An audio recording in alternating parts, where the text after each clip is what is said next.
Right on. Well, it looks like everyone is here now. So let me just start by saying hello. My name is Jeremy Dugan, for those of you who don't know me. But Yeah. yeah, I appreciate you all showing up to this. This is, a really fun one. And for me, I love wild agave.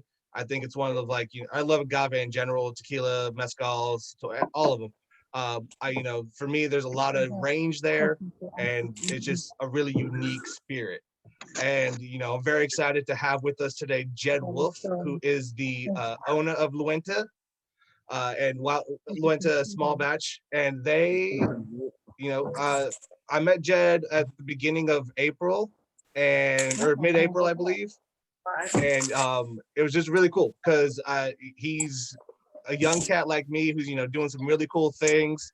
He's getting out there and, changing up how agave is seen, in my opinion, and how it's done. Because there are a lot of people right now, or, there's a lot of people who have the ability to go down to Mexico and put their label on, some hard work that other people do, and then later sell that off for, a lot of money.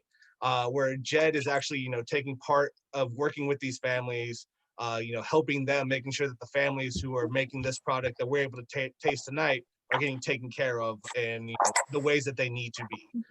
So that's just a little intro. I'll jump in from time to time, just with thoughts and opinions if I have them. But yeah, let me hand it off to Jed. Cool. Well, thank you so much for having me here, Can we have Jeremy. everybody?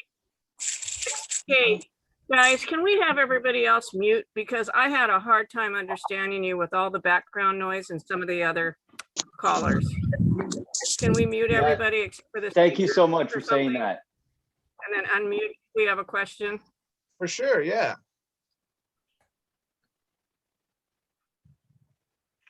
Great. Yeah, I see Laura is not muted still. They're taking care of that right now. Cool, thanks. Great. Or awesome. Yeah, that sounds much crisper. Hey, so yeah, again, Jeremy, thanks so much for having me here. I just love agave spirits and the culture behind it. So it's a pleasure for me to chat with you guys and share a little bit about the project and about the history and how it's made and the people behind it. So, and thank everybody else for being here tonight and drinking with us and exploring. And yeah, I think that just now that everyone's here, just to touch a little bit on what is an agave spirit. And we're most familiar with tequila, like Jeremy was saying, which is the Blue Weber agave, and that is the most cultivated, usually 5 to 8 years or so in the ground. And the thing, like Jeremy pointed out, is there's a denomination of origin within 5 regions, predominantly Jalisco. And when you get into mezcal, there's 9 regions. Most of the mezcal comes out of Oaxaca, and there's also a denomination of origin that, as well as it has to be made from agave, but it also has to go through a certification process with a regulatory body called the Consejo Regulador de Mezcal, or the CRM. And the CRM also requires the producers to pay a lot of money and also go, and it's kind of intrusive process for them. They also have to fill out a lot of paperwork. And the reason that we don't certify as mezcal is because it is difficult for the producers that we're working with to do that kind of stuff, both financially and administratively. And these Luneta is moving batches that are 80 to 160 liters. So they're very small batch. And also what happens when it is registered or certified, sometimes the regulatory body requires you to water it down rather than just have it 100% pure agave, if there are certain trace chemicals in it. But I don't like to drink my agave spirits with any water in them. So these are 100% pure agave. They're all still proof, meaning a lot of the stuff that you find is 35 to 40, 42%. This is all just like the people like to drink it in the towns. And they are actually mezcal, because mezcal, the word mezcal has been used for hundreds of years to describe these exact spirits. And they are actually also within the denomination of origin, but just like in the early 2000s, the Mexican government essentially controlled the word mezcal. And that's what the CRM is really protecting, not necessarily protecting the people or the traditions behind true mezcal. And so this is mezcal in its purest form, but it's not certified. So, yeah. But a little bit about Luneta and the brand. It is a passion project that I've started. I'm the owner of the brand as well as the importer and distributor. And the whole idea is to highlight these wild heirloom varieties of agaves throughout Mexico, as well as the traditional elaboration processes in how they're made. So tonight we're going to be tasting expressions from different producers, and each one is a small family or community, like, or a single person who's making them. And so these are the way, like, literally these spirits, this could have been done pre-industrial revolution, this kind of stuff. So that's something that I find fascinating, is that, you know, we're in such a technologically driven world, but these super high quality and heirloom agave spirits could literally have been, we could have been drinking this stuff 200 years ago. But yeah, let's get into it. So I like to start with the Tobala, which is it's the blue one right here. Yeah. And yeah, that's the one. And so one thing that I like to do before we drink it, though, I like to kind of take people through a style of how I like to drink it or to present that. And one thing I would recommend is everybody has some water next to their with their tasting, so that between the different expressions that we're going to drink, that we can clean our palates. So I'll just wait a sec. I see some folks are getting up to grab some water.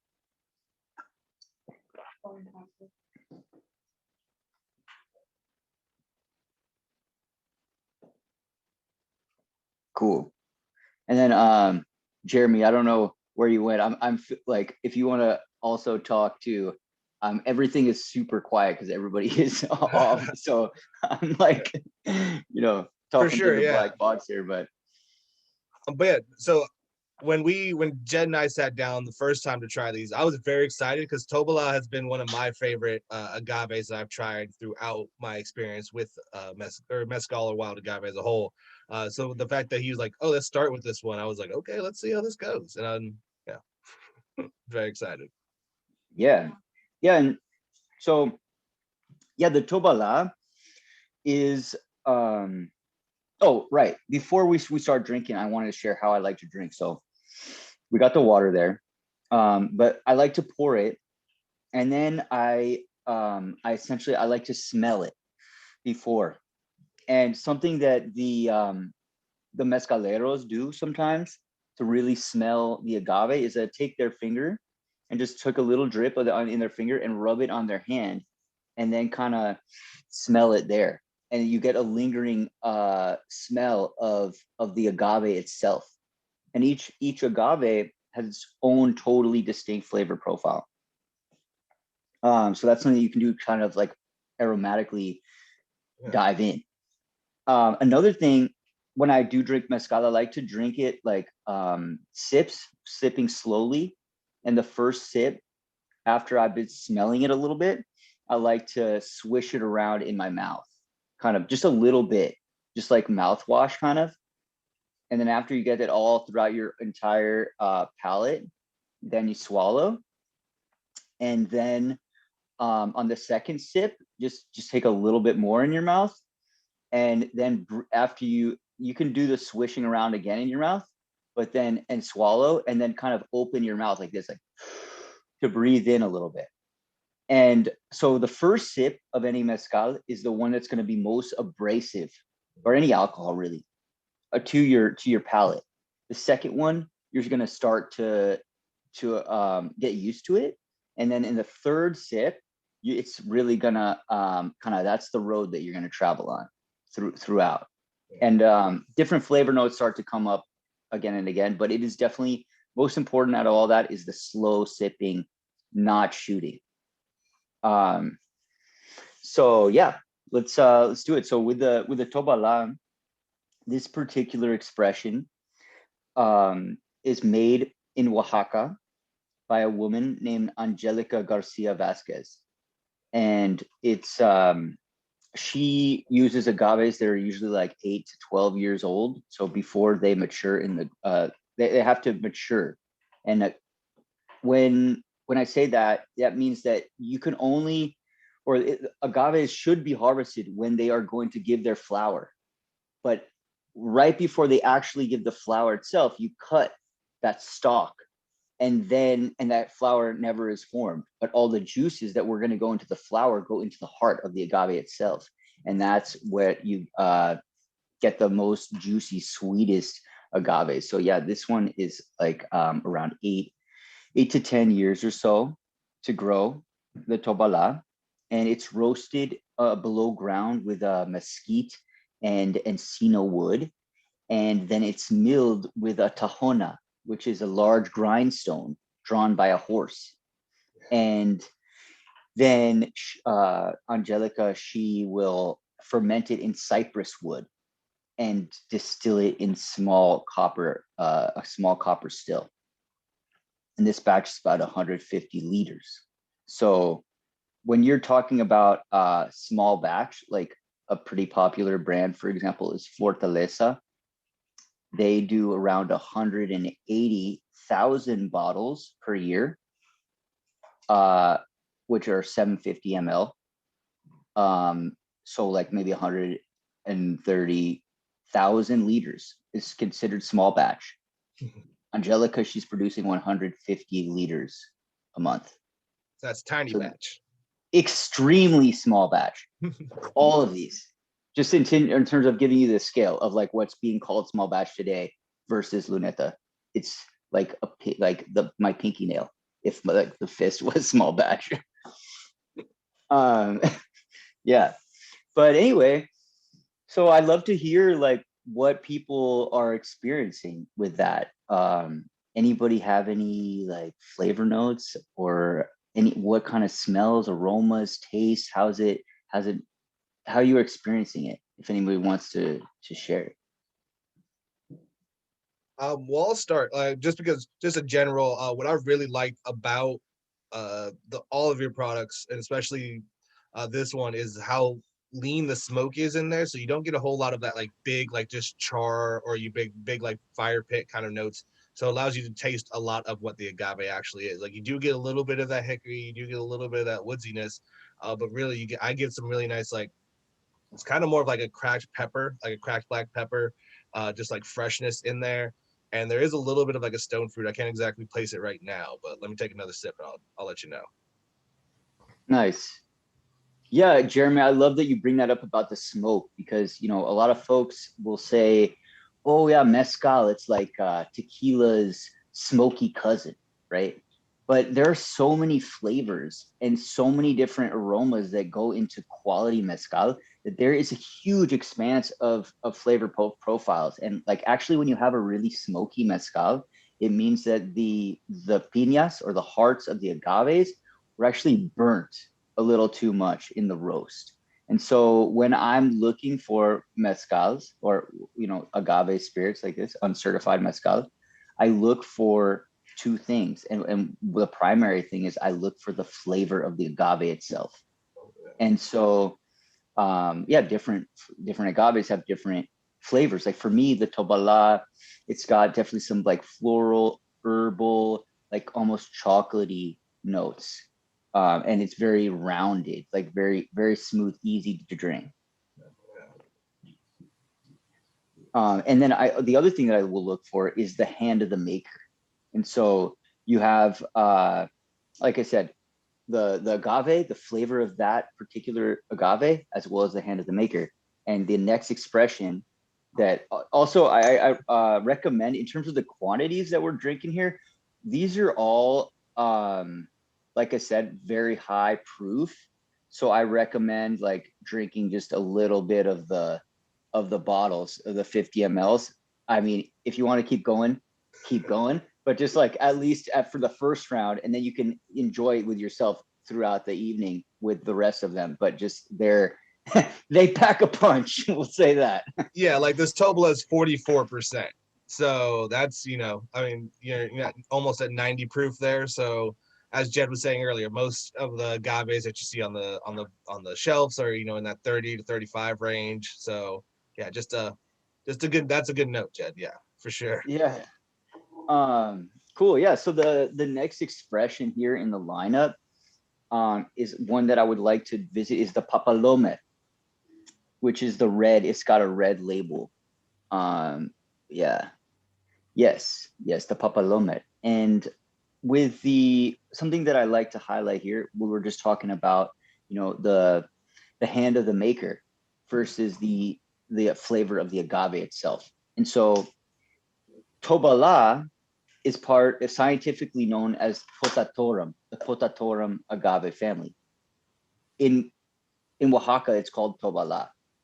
In Puebla, that same Potatorum agave, it's called Papalome.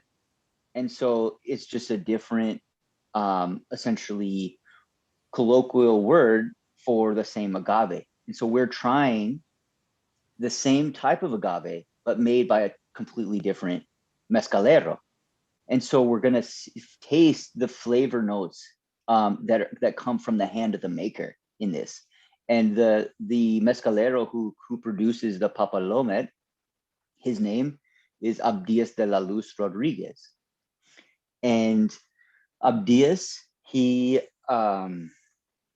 roasts his agaves, but this batch particularly, mostly with eucalyptus wood in below ground. And that's compared to the mesquite and a little bit of encino from Angelica.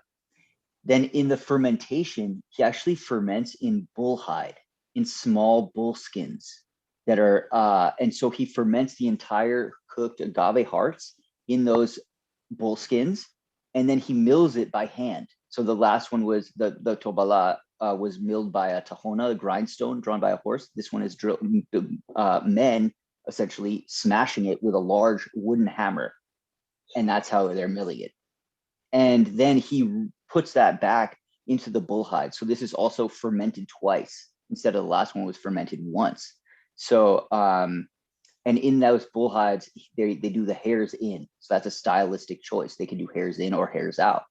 And then in the distillation, they're using a small copper pot still, and then on the first distillation, and then the second distillation is with a stainless steel on the bottom, but then a hollowed out coral tree trunk on the top.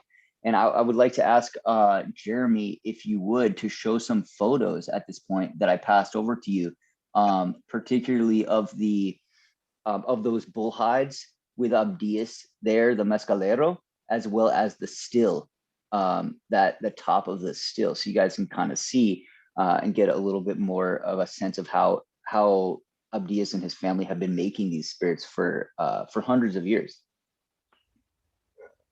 So is this Abdias right here? Yes, that is Abdias. That he is the master behind the Papalome. And I mean, with that lean, he looks like the master. Like he just looks like he knows what he's doing, man. He's like, yep. Y'all here to check this out? Yeah, 100%. And Abdias, he's kind of like a slow guy, not slow like mentally slow. Just he does things with time and with he takes his time. And I feel like Abdias, he kind of is like an agave himself. He grows slowly and matures. He matures when he wants to. He'll let you know when everything's ready. Exactly. He gets sweeter over time. Let's say that. Nice. But there he is, in front of the bull skins, the bull hide. I don't know if you can push in a little bit on the photo to kind of show folks. Yes. All right. Let me see. There we go. Yeah, there you go.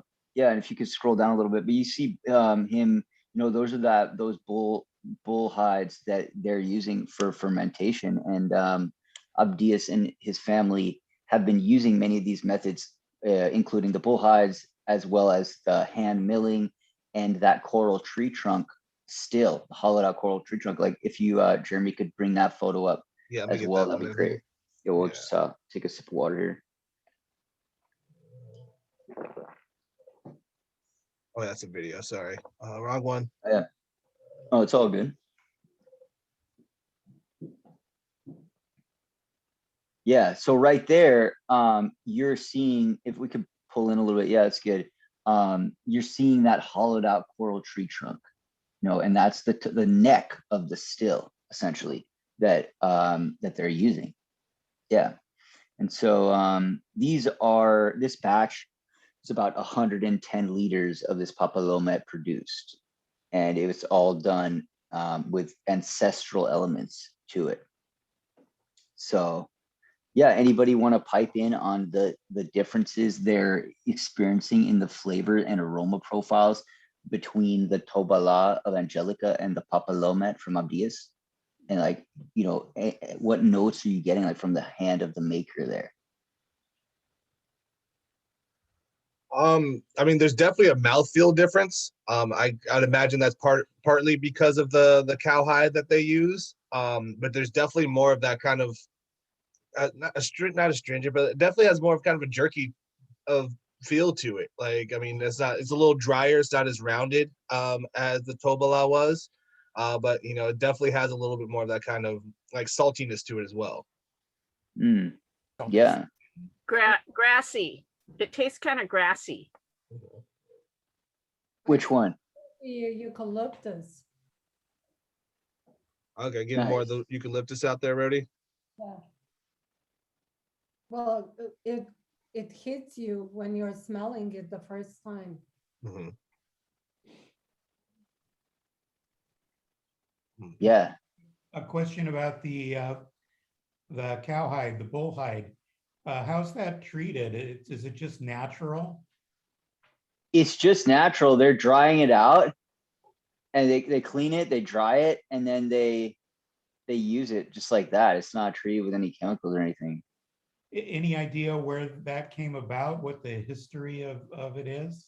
I don't want to get Yeah, no, it's a great question, and I asked Abdias about that, and he said that he didn't know, but he knows that his great grandfathers have been using these same methods of making mezcal for a long time. But what I don't want to say that I know, because Abdias would be the one to know, and he doesn't know. But I mean, one idea that comes to mind is, it could be that they didn't have the resources to get the wood that would be necessary in those in the times of yore. Maybe they were in an area where there wasn't that many quality woods for making fermentation fats, and so they utilized what was available to them, and that was the bull skins, and it stuck. It seems pretty unique. Yes, it is definitely a rare manner of fermenting. It adds that artisanal value big time to the whole experience. Yeah, definitely. It is. Sorry, Jed. I was just gonna say, I remember when we sat down and you told me that, like, I remember my eyebrow just like perked up. I was like, sorry, they do what now? And like he had a couple of the pictures that he showed and everything. It was just like, oh, that's really cool. I was like, that's definitely unique. I'm like, yeah, it makes it a whole different level of artisanal for sure. Yeah, that, and also the that hollowed out coral tree trunk too. So essentially, there's a guy that I like to quote. His name is Lou Bank. He has a cool nonprofit that supports some agave restoration, and he says he also has this show called Agave Road Trip, which talks a lot about different agave spirits and gets in the weeds on some stuff. But one of the things that he talks about is there are 400 decisions that are made for every batch of mezcal or agave spirits that are distilled, or every traditional heirloom for agave spirits. And so each one of those decisions has some influence on the flavor, right? And so, for example, with the hand of the maker on Abdias, the bullhide is one of those clear decisions that is bringing out flavor notes in the expression itself. But there are a lot of other decisions too that go in there that, it's part science, part alchemy, part art. It's like. So I just wanted to jump back for a second to something you said earlier, Jed, about how they break down the piñas by hand or with that giant hammer. So I don't know if any of you have seen the process of how these agave plants are broken down, but it's all by hand. There's no easy way to get at it. You basically just have to take either like a spear or machete, like a speared shovel or a machete to these things and just hack off these leaves as you get closer to the piña, and then you take it. At least that's my understanding of it. So you're saying these guys do that and then also smash it by hand. So they have to have like the biggest forearms. Yeah, they're pretty buff dudes.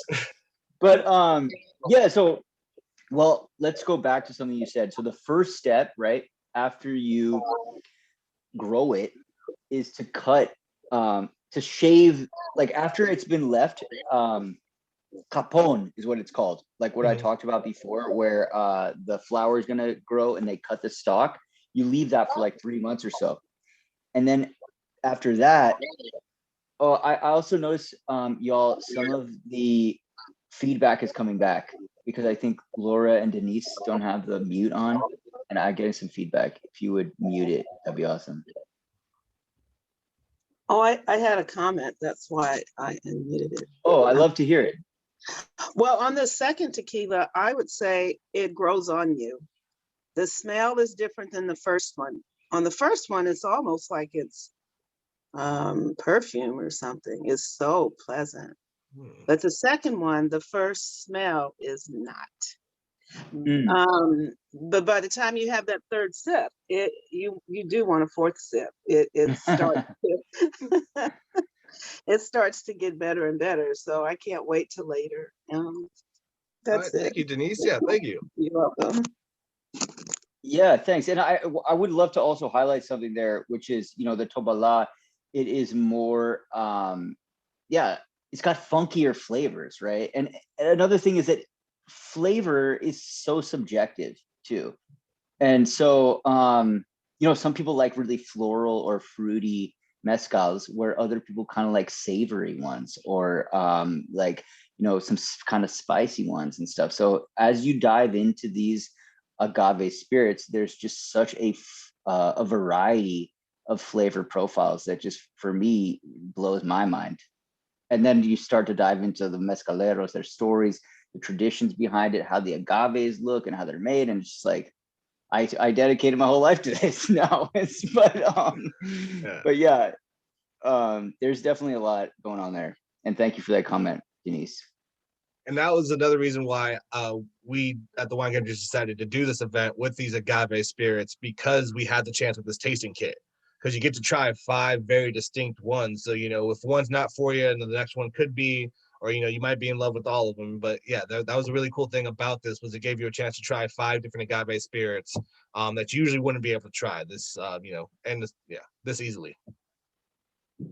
Yeah, it's a great point. And I think that's important also, Jeremy, because sometimes people are not familiar with mezcal or with agave spirits. And so they maybe have tried an expression that they didn't like, that was maybe most likely one of these pretty large mass-produced brands. And they say, oh, I don't like it. It reminds me of this night I got really messed up on tequila when I was a kid. I didn't know what I was doing. I don't like mezcal. But, I've heard that a bunch of times. But then when you really sit with it and sip it in this respectful kind of way, and you take your time with it to dive into it, in my opinion, if you like drinking, it's hard to not like it, because there's so much different variety of flavors. It's not like it's just only one flavor, yeah. But something that I think that brings me to another one, because we're going to go back now and try the quiche. I'd like to try the quiche, which is also made by Angelica. But I wanted to touch upon something that like the sacred component of this. And this is a drink that has been around for at least 500 years, if not longer. So there's debate today about whether or not the Spaniards brought distillation to Mexico. And there is some evidence in a region a little bit north of Puebla called Tlaxcala, where they have found certain clay stills that date prior to colonization. And so these spirits are also used in traditional ways in the communities, such as weddings, funerals. If you go to ask for the hand of a woman in marriage, you are traditionally expected to bring 3 bottles of mezcal. And so I feel like in my personal consumption and the way that I like to present Luneta is that I like to encourage people to really feel like that, or like take it as kind of a ritual, as a spiritual endeavor, rather than just kind of like getting messed up on a weekend or something, you know. And we have a video that kind of represents that a little bit, right, Jed? Exactly, Jeremy. You're one step ahead of me, man. Could you actually run that video? You got it. Thanks. That would be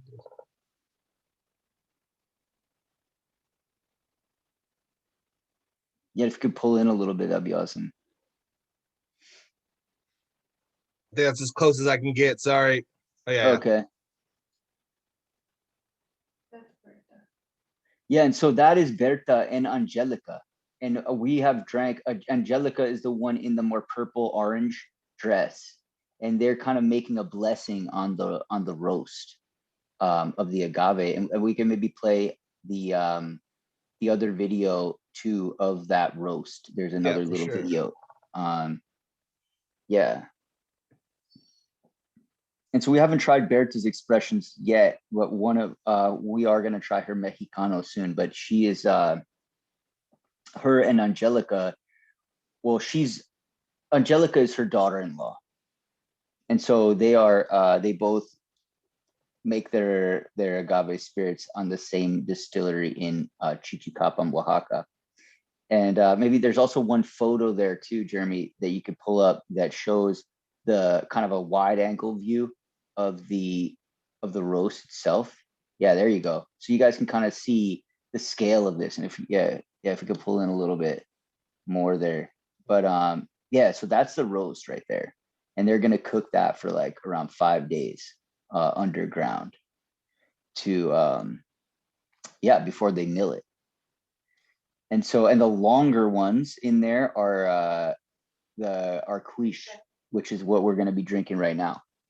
And so this is the quiche right here. It's the one with the orange. And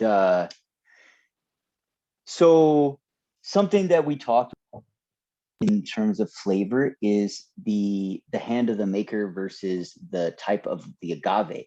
And so now we tried the different hand of the maker, but now we're going to try a different variety of agave with the same maker who made the first one, the Tobala. And so we'll really be tasting the difference in the agave itself in this expression. And so while you guys dive into that, talk a little bit about it. The quiche takes around 10 to 14 years to grow in the ground. And it is, like you saw in the roast, that was the agave heart. It was already took the leaves off, but it's a very tall and lanky agave with like kind of sprouts like this out. And versus the Tobala, it's a very small, kind of like a little button agave almost. And it's only like maybe this big, literally. And so each agave kind of has its own little character in a way. But yeah, so she's making this in a similar style. So that's with the mesquite and a little bit of encino wood, milling with a tahona or a large grindstone drawn by a horse. And she ferments in cypress wood and distills in a small copper pot still. And so yeah, I'd love to hear from you guys about the differences in this flavor compared to the Tobala. And we're like remembering that we're really diving into the difference in the agave, in that flavor of the agave. Well, the nose was similar to Tobala, floral. even though it's different type of agave, but it was pretty similar. Kind of goes to Denise's comment about being perfumey, I think. Yeah. And you know, what's coming to me now is that they all three have different personalities. And this one, Yes. it's like that big plant with the big bushy leaves is more outgoing. And this is this one's kind of like an extroverted version of, and the other two are kind of closed and to themselves. Kind of going on here a bit, but it's I really love that you good. say that. It's I 100% feel that. It's like a more outgoing agave. Yeah. Definitely more fruity, right? More floral, a little bit more grassy. Yeah. It's Yeah. cool that It you turns say into that. alcohol for the first time. This would probably be the one that I gave them because it's just got a nice little friendliness to it. Just a howdy. Try Yeah. This is my karaoke mezcal. Nice. I like that. Get you outgoing, you know? No, I agree with a little, I definitely give some more vegetalness on this. You get a little bit of that greener, kind of earthier aspect to it. And I really like the lime. At least to me, there's like a lime pop in there. It gives that kind of that more that outgoing, like zippiness, you know, ready to have some fun. Yeah. Nice. It's good stuff. Cool. Yeah. Well, shall we chase the next one? The Mexicano. And so, oh, also I recommend, I don't know if you've been doing this, everybody, but kind of swishing the mouth. Yeah, I see some folks doing it like in between expressions, just to clean the palate a little bit. But as you guys set up for your next sip, I'll talk a little bit about this expression and some of the story behind it. So as I said before, Berta Vasquez is Angelica's mother-in-law, and Berta, she makes the Mexicano.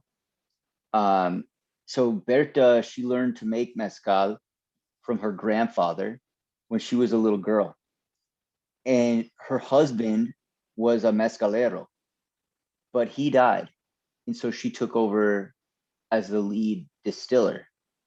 And one of her sons was also a mezcalero, and he was married to Angelica, but he also tragically passed away in a car accident. And so Angelica now has turned to mezcal to make ends meet. And the two women, they make these expressions in a small town called Chichicapan, Oaxaca, on the same distillery. And so whereas Angelica, she does come from a line of mezcaleros also in terms of her family lineage of at least 3 generations. But Berta has been, she's more new to being the master, Angelica, whereas Berta has been the maestra for over 20 years for sure. And she is one of the most renowned female mezcal producers on the planet. She was recently written about in Forbes twice this year. And she was also written about in Vice and some other media coverage. She does sell to a couple brands in the US, but Luneta is the only one that has the Mexicano, this batch. Yeah. Yeah, exclusive. But also she's very well known, and I'm happy that she will sell. I always want people to, especially mezcaleros, to be supported and to sell what they got, because we're a small brand. I'm not buying everything that these folks are making, so I want them to have a good livelihood. And just coming from that, like, part of the idea is conserving people's livelihoods and making sure that they preserve these traditions, because like these mezcals, the agaves, they're really rare, but the people that make the mezcal are also really rare. And so like Abdias, actually, he worked for a long time as a gardener in the United States, and he would go home illegally. He would go home and visit his family every 2-3 years or so. And one time he said, Dad, I don't want to go back and suffer in the US anymore. Like, I want you to teach me how to make mezcal. And so Abdias, he came back home and studied with his father, and now he doesn't need to go back up to the United States anymore, you know, and he's been making mezcal now for 10 plus years with his dad as kind of the guardian oversight there. But yeah, so just a little bit about that. But anyway, in terms of the agave itself, this agave takes also like around 10 to 14 years to grow in the ground. This is the third agave varietal that we're trying tonight. We had the Potatorum, which is the Tobalá and the Papalomet, the Cuish, which is in the Karwinski family, and then the Mexicano, which is scientifically known as a Rodacanta agave. Okay. And yeah, her process is similar to that of Angelica. She uses the primarily mesquite wood in the roast, and then she does mill with the tahona, the large grindstone drawn by a horse, and then ferments in the cypress wood and twice distilled in a small copper pot still. And this is about 160 liter batch of the Mexicano here. Yeah. So what kind of flavors, what kind of aromas, what are you guys picking up? So far, this is my favorite one, the Mexicano. Nice. The flavor is just nice.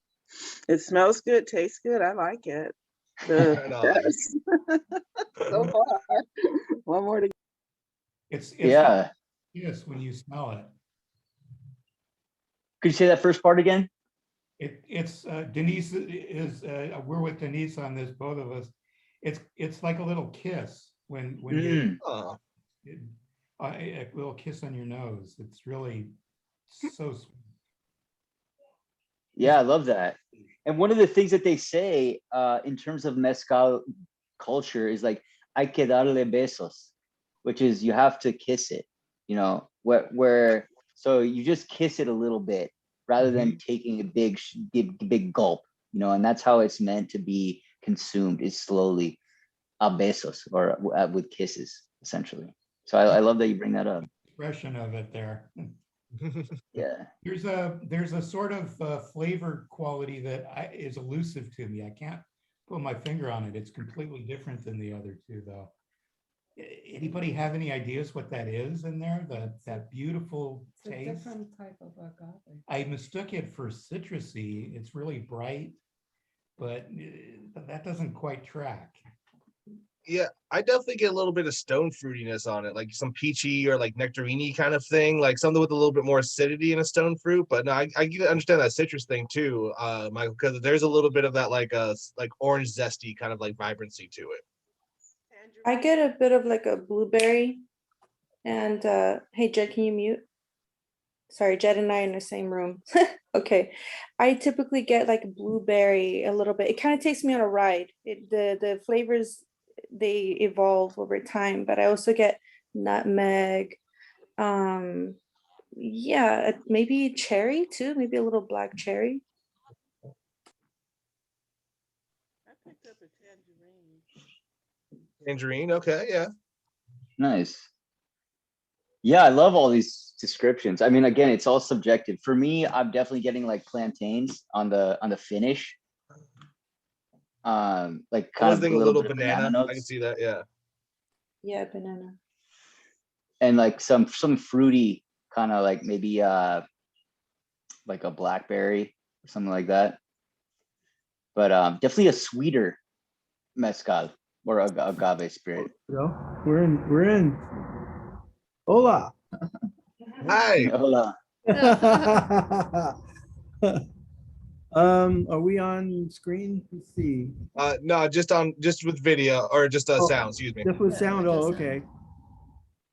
You can hop on video though if you'd like. Yeah. Oh, there we go. Cool. Okay, So I'm scanning for some of the info just for the heck of it. Yeah, like I said, we're gonna send the video to y'all after this too, because we are still recording. So we'll be able to send y'all okay. the video so you can catch up. Yeah. All right. Oh, wow. cool. Yeah, we're actually on our last expression here, We're which over is here. the verdecino. Ah, okay, that is. It's the darker green, smaller one with the darker green label. Or Yeah, darker green Vito. Yeah, Verde Chino. yeah. And so we've been traveling here through liquid. I like to kind of call it like a liquid journey, right? So we've been to Oaxaca. We've been to with the Tobala, the Quiche, and the Mexicano. We've also been to Puebla with Mexicano, Pueblo, the Verde Chino. Yeah, Verde Chino is the one we're gonna drink. Yes, yeah. yeah. All right, go ahead, Jed. Yeah, I was just saying, just like on this liquid journey, essentially, we've been to Oaxaca and Puebla with the Papalomet, and now we're going up to Verde Chino. I mean, not to Verde Chino, to San Luis Potosi with the Verde Chino, which is where it's made. And San Luis Potosi is a bit northeast of Mexico City.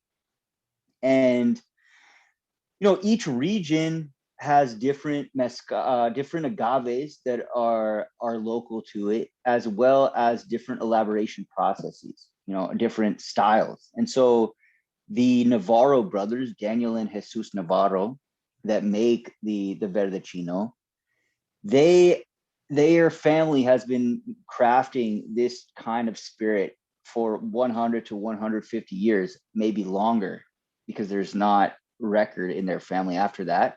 And they're preserving a tradition of their particular elaboration style, which I'm going to touch on in a second, but that goes back at least 400 years. And they do it a little differently. And so we got some videos to show, but I'll talk about it first, and then we can go over the videos. But it's an ensemble, which means there are two agaves, Verde and Chino, and they're both in the Salmiana family. And actually, if you want to pull up that photo of the agaves, Jeremy, there's a photo of both agaves in there for you to see. These agaves are very large, and they're slow growing. They take 12 to 16 years to grow these guys in the ground before they're ready to give their flower. And so that first one that's more in the forefront of the photograph, that's the Chino. And then the one in the back is the Verde. So just to give you a little sense of place and of plant, and what they're looking like, and so essentially they're turning those plants into the expression that we're about to drink right now. It still blows my mind all the time, but I don't know if you guys, Anyway, so in the region over there, they don't have that many trees, and so they roast the agave with the masotes, or which are the roots and the leaves, or they call the leaves pencas of the agave, and they're doing it in an above ground earthen oven, whereas all of the other expressions we tried this evening were done in a below ground earthen oven. And then after they roast it, they are milling it with tahona, which is also the grindstone drawn by a horse. But then after that, they do something that none of the other mezcaleros do, which is they use what's almost like a hammock contraption to squeeze out all of the juices before they ferment it. And Jeremy, I'm going to ask you to run a video of that process right now for us to all kind of check out.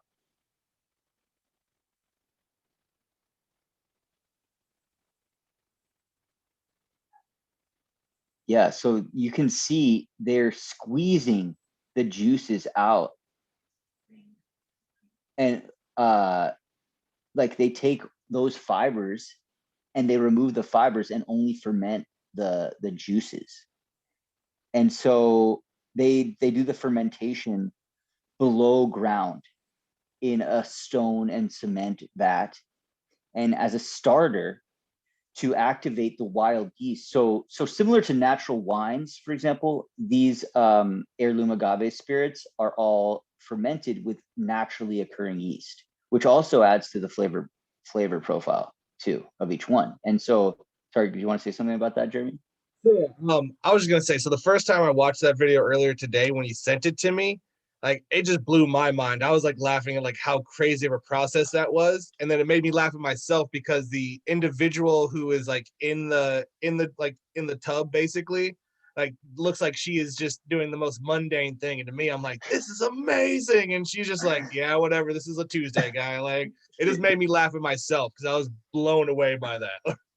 Jeremy, I'm right there with you, man. Every time I go up and visit any of the mezcaleros, I'm like a kid in a candy store, you know, just trying to, or like that kid who wants to come over to your house and like touch everything, you know, like they're just like, we're just, you know, another day on the job. But maybe one day you'll come down, Jeremy, and check out one of the distillations. Oh, don't tease me, dude. I'm totally down. Yeah, let's do it. Yeah. We'll talk about that offline. But anyway, so after they do the that squeeze, like what we just witnessed there, and the fermentation, they're using a starter, which is pulque, which is this ancient agave beverage that's a fermented beverage also, that is like a lower ABV beverage, but they use that to activate the wild yeast instead of using water as a starter. And so that in that region, it's a little bit colder, and those sugars from the pulque also increase the speed of, or reduce the speed of the fermentation. Whereas some of the other mezcaleros would be fermenting for like a week or more. These guys, they ferment for like 1 or 2 days because those sugars are just making the active yeast go wild. Yeah. And then in terms of in the distillation for this one, these guys are using a clay pot still, a 3-part clay pot still, which is a totally sealed distillation. And there's also no condenser in the still either. And this particular style of still is called a campanilla still, which has to do with the bell, like essentially a clay pot bell, which is the internal one. So I'll explain it to you guys, and then we have some media to share with you to make it a little more clear. But after they roast that agave and have the fermentation, they put it in the bottom of this clay pot, and then the second clay pot goes on top, and that's where the vapors rise. But on top of that, like I said, there's no condenser, so there's like a small copper bowl that they're constantly swapping cold water out of throughout the entire distillation. And below that copper bowl is another 3rd clay pot, and that's the campanilla, and that little pot only holds up to 17 liters per batch. And so these guys, they're using 4 of those contraptions that I just described above one flame, and they're yielding around 80 to 90 liters per batch. And so I'd love for you, Jeremy, to show us some of the videos. I think there's 2 videos there of that process that can kind of, bring people a little closer in. So here is one of them. Yeah, so that right there is he's taking the mezcal out of that campanilla, the smallest 3rd clay pot, after it's kind of ready to go. Look at that. That's by hand. This guy is, just scooping. That's way more work than most distilleries have to do. Yeah. She'll pull it out. Yeah, and like, so they're actually testing it right now, but then he will also pull it out and pour it out later too. But they're kind of getting some of it to check out if it's, the tiene el sabor that they're looking for. That has the flavor, that they want, and the alcohol volume and stuff too. But yeah, Sure. that's it right there. That's that inner clay pot. And then there's another video too, if you could run, that will show a little bit more about that condenser that I was talking about. It's the mixing one, right? Yeah, exactly. Paddles. Okay, yeah. Yeah, the paddles. He's essentially keeping the water cool to make sure that the vapors like drip into and like condense below it and then drip into that little campanilla. And those are the 4 contraptions, essentially, the 4 stills that sit above the flame that I was talking about. And so a very rare style of distillation that is part of the culture and the history of the region. And these this family, the Navarro family, actually received an accolade from the governor of San Luis Potosi, and they were honored as part of the patrimony of the state. And they also won best wild agave in this first place and second place in 17 and 18, 2017, 2018, in the National Encounter Day of Mezcal and Mezcaleros in Mexico City. So these guys, they're really preserving traditions, that have come for many years.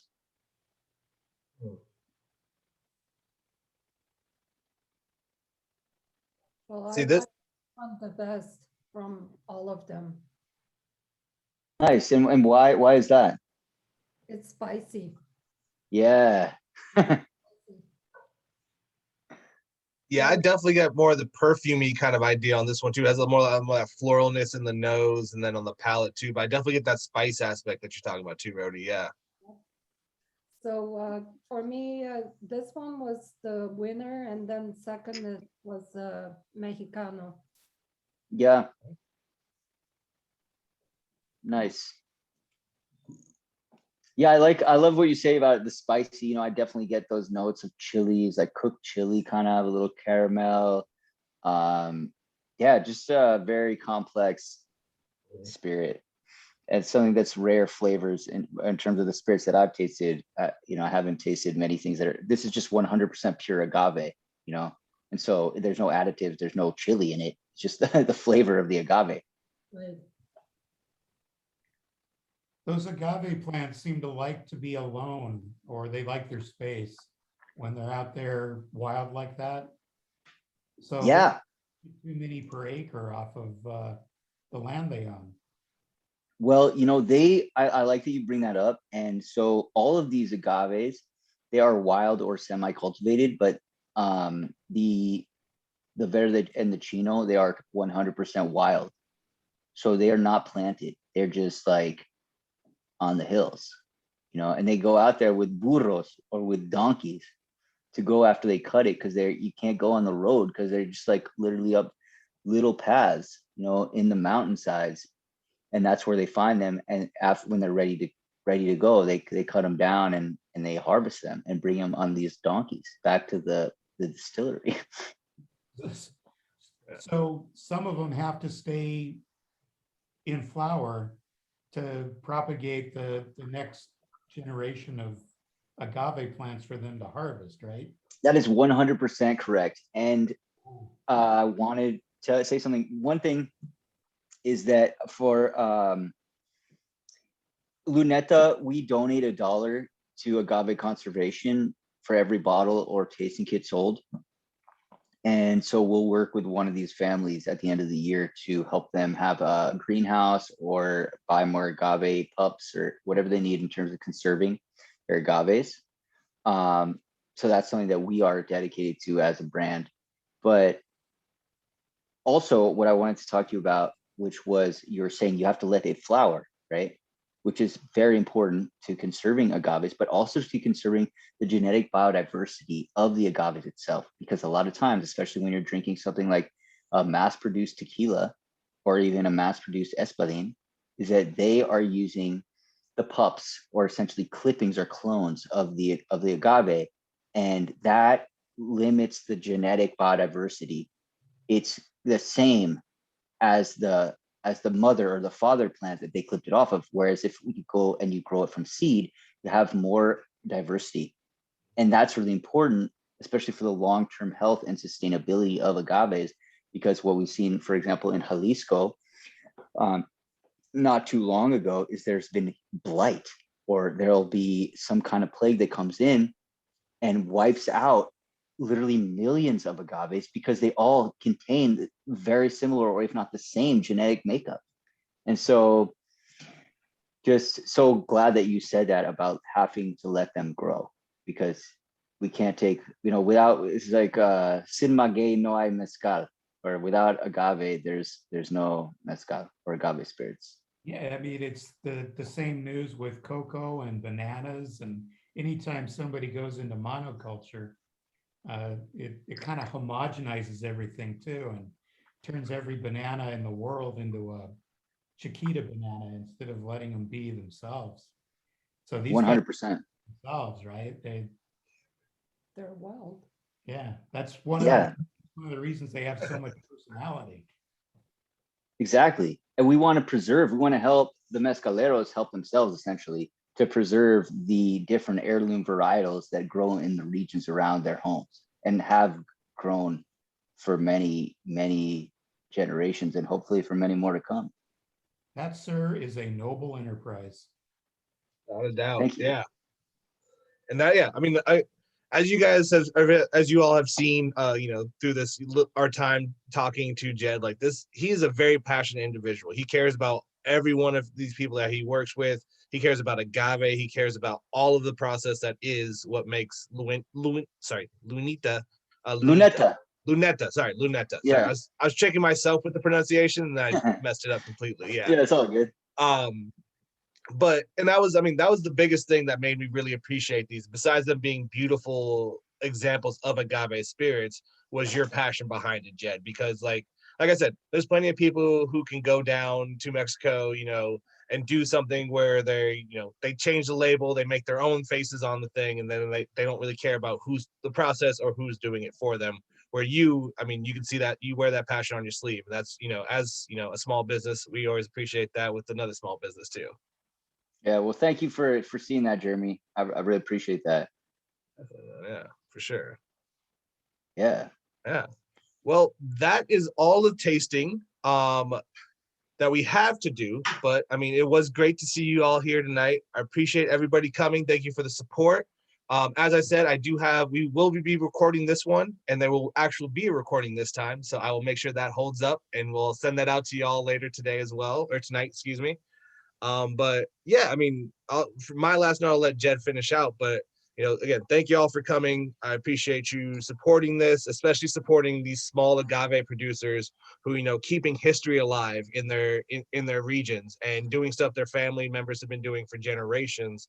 And that's what in the world of spirits, that's what it should be about, is keeping life going. And this is a great example of that.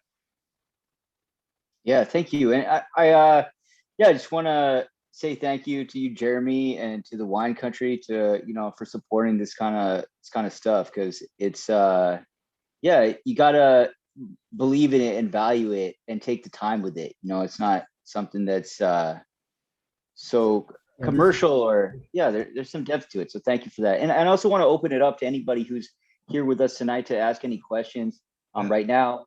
Yeah, and also if you ever want to reach out to me, my email is jed@lunetaspirits.com.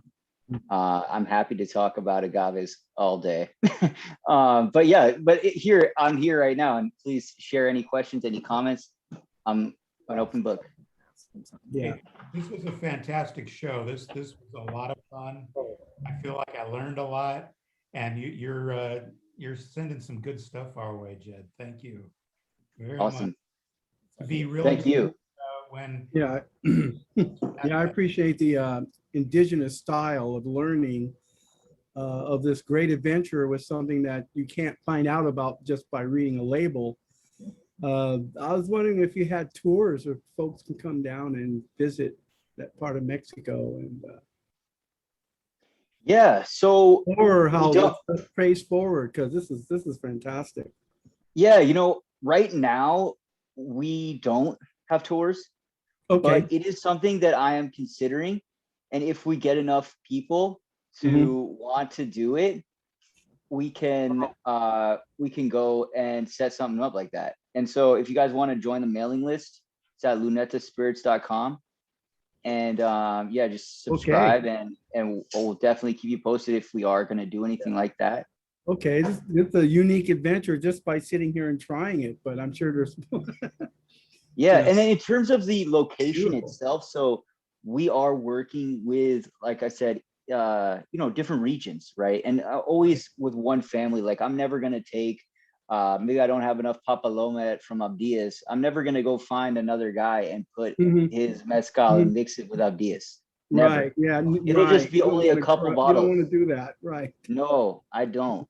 This is And pure, so, exactly, it is 100% pure. 100% pure. And in terms of the transparency behind who makes it, where it comes from, and all that stuff. And so the regions that it comes from, they're actually throughout Mexico. They're different. So they're like, if you went, it would be like, if we did do a tour, it would be like maybe one or maybe two of the distilleries, but like all, like it would be like a 15-hour drive to get between all of the distilleries, Yeah, you Yeah. mentioned the Verde and then the Chino. Yeah. I've seen the Verde plant grow up in the mountains where I used to live, the Santa Monica Mountains. And we have a couple of large ones growing on the property where I used to live. And I noticed the shape of the leaves, one pointed in like that and the other one pointed outward. So you can tell the difference. Is that correct? Is that, Yeah, well, Yeah. so 'cause I with the noticed the Verde, plant was very familiar. yeah, so they are both in the Salmiana family. The Chino, it Yeah. has more of the pencas or the leaves, and they're hooked. The the spines, essentially, I guess it's called.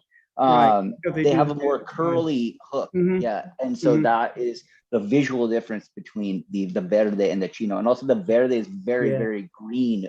Very Verdant green. Yeah, they're all green, obviously, but the Verde especially very, very green. So they're indigenous to the Southwest coast. This is actually uh, northeast of Mexico City. Oh, okay. So it goes as far as the border, or? Yeah, I mean, they grow in different regions too, and there's definitely a possibility that it's up here in the Santa Monica Mountains too. Oh yeah, I mean, because I've noticed some familiar looking cacti up there. So. yeah, I think there is another one though that Very the familiar. century plant. The century Yeah, plant. it's a century plant, looks, right? Yeah, Right. it looks similar, but it's a It little different does. strain. Yeah. Ah, okay. Because maybe I couldn't distinguish between a century plant, a common century plant, and then a Verde or a Chino. Yeah, this is something that is a lifelong journey in terms of learning about each of the agaves. And, as I expand Luneta too, I want to bring in even more different types of agaves too, because I mean, it's a small brand. Bring it just on. starting out. But I want to be bringing in all kinds of crazy stuff because there's so much to explore. Yes, yes. Jed's gonna have multiple tasting kits for everybody. Yes, Yeah. okay. Fantastic. Yeah. So Right Jared, on. going to have this in stock? Yeah, so the tasting kits are going to stay in stock with us. We also do have the 375s of the 3 that are available from them. So that'd be the Mexicano, the Verde Chino, and then it's also the Papalote, right? Papalomet, yeah. Yeah. So yeah, those are the 3 that we also have in the 375s, which are really cool because those are also, you can see them on Jed's table. They're this green bottles, so they're actually recycled Coca-Cola bottles, correct? No, they're not Coca-Cola, but they are okay. recycled glass. Okay. So they are made with hand-blown recycled glass. And the labels, as well as the labels on the tasting kits, are made with upcycled agave fibers. So, and the alcohol volume is all, as well as the bottle number and the label, I mean, the lot number is all handwritten in there. The tops are sealed with biodegradable wax that kind of smells like eucalyptus. And then we had to do 3 different conical wooden corks, 3 different sizes, because literally every bottle of the hand blown 375 is different. Yeah. Right. Because so yeah, we're trying to do best practices here. I'm not going to say it's sustainable, but it's definitely on my mind, and I'm trying to do what I can. Yeah, good job. Like you're getting close there, Jed. Thank you. You're taking all the right steps. That's for sure. It's beautiful. Appreciate that. Push that forward, man. That's exciting to a lot of us that you're working hard towards that. It's the way of the future, really. It's very cool. Oh my God, this is Well, pure We're happy to hear that, Jeremy, you're going to get some of that, more of that to us. Oh yeah, no, they're already in store. Like we have the 375s, and yeah, I got more of the tasting kits yesterday because we sold out on Wednesday, and then Jed brought some over yesterday, so we still got more of those just all set up now too. So yeah. Dude, you're a hazard to our 401ks.